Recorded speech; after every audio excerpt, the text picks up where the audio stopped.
حضرات، جو صغیرہ گناہ ہوتے ہیں وہ والدین کی زیارت کرنے سے مٹ جاتے ہیں، کسی مسلمان بھائی کے ساتھ خندہ پیشانی کے ساتھ ملنے سے مٹ جاتے ہیں، لیکن جو کبیرہ گناہ ہوتے ہیں وہ سچی توبہ کرنے کے بعد معاف کیے جاتے ہیں۔ تو ابن سیرین رحمۃ اللہ علیہ آپ فرماتے ہیں کہ ایک شخص بہت غریب تھا، تو میں نے اس کو غریبی کا طعنہ دیا، تو جب میں اسے غریبی کا طعنہ دیا تو 40 سال کے بعد یہ وقت مجھ پہ لوٹ کے آیا۔ 40 سال کے بعد میں غریب ہو گیا اور میں لوگوں کا مقروض ہو گیا، قرض دار ہو گیا۔ تو کہتے ہیں کہ اس وقت مجھے یاد آیا کہ میں نے کسی کو طعنہ دیا تھا۔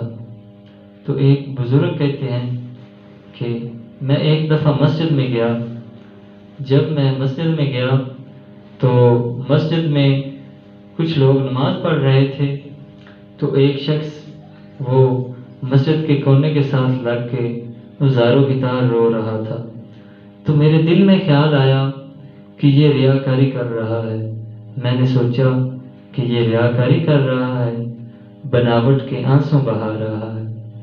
تو فرماتے ہیں کہ اس کے بعد 40 دن تک میری عبادت سے لذت ختم ہو گئی۔ اللہ اکبر!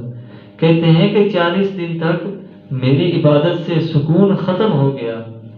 تو ایسے ایک شخص تھا، وہ 5 وقت کا پکا سچا نمازی تھا، مسلمان تھا اور جماعت کے ساتھ نمازیں پڑھتا تھا۔ تو اچانک کیا ہوا کہ اس نے اسلام کو چھوڑا اور یہودیت میں داخل ہو گیا۔ تو اس کے جو ساتھی تھے انہیں بڑا تعجب ہوا، انہیں بڑی ناراضگی ہوئی کہ اس نے کیوں اسلام کو چھوڑا۔ تو کچھ علماء اکٹھے ہوئے اور لوگ اکٹھے ہوئے اس شخص کے پاس گئے اور اس سے پوچھا کہ تو نے اسلام کو کیوں چھوڑا؟ تو وہ شخص کہتا ہے کہ اسلام سچا دین نہیں۔ تو وہ لوگ علماء پوچھتے ہیں کہ اسلام سچا دین کیوں نہیں؟ کون سی ایسی چیز تجھے اسلام میں نظر آئی جس نے تجھے بدظن کیا، اور کون سی ایسی چیز تجھے کفر میں نظر آئی جس نے تجھے متاثر کیا؟ تو وہ شخص کہتا ہے کہ اسلام سچا دین نہیں۔ میں ایک دفعہ سخت سردی تھی، میں نماز پڑھنے کے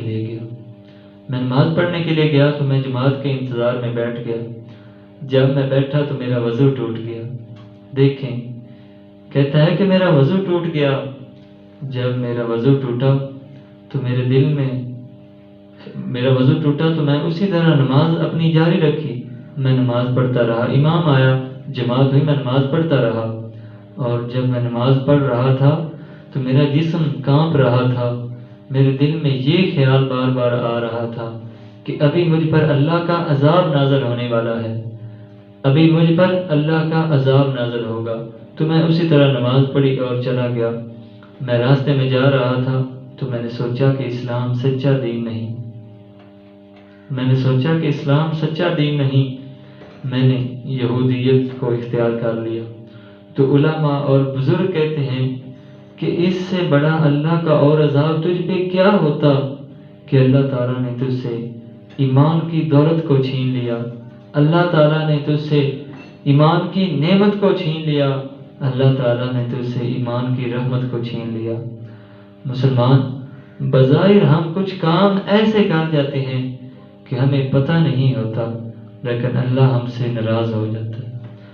ان کاموں کی وجہ سے اللہ ہم سے کوئی ایسی نعمت چھین لیتا ہے، کوئی ایسی اپنی رحمت چھین لیتا ہے کہ ہمیں پتہ بھی نہیں چلتا۔ تو مسلمان اپنے بھائیوں کے ساتھ اخلاص کے ساتھ رہنا سیکھیں، کسی کو طعنہ نہ دیا کریں، کسی کے بارے میں برا بھلا نہ سوچا کریں، بلکہ جتنا ہو سکے اپنی اصلاح کریں، اپنا ضمیر جھنجھوڑیں، اپنے اندر دیکھیں کہ میرے اندر کتنا کفر ہے، میں کیا ہوں۔ جب انسان اپنی غلطیاں دیکھتا ہے اور دوسروں کی نیکیاں دیکھتا ہے تو انسان اللہ کی بارگاہ میں سرخرو ہو جاتا ہے۔ دعا ہے کہ اللہ رب العزت ہمیں تانے سے بچنے کی توفیق عطا فرمائے اور گناہوں سے بچنے کی توفیق عطا فرمائے۔ وما علینا الا البلاغ المبین۔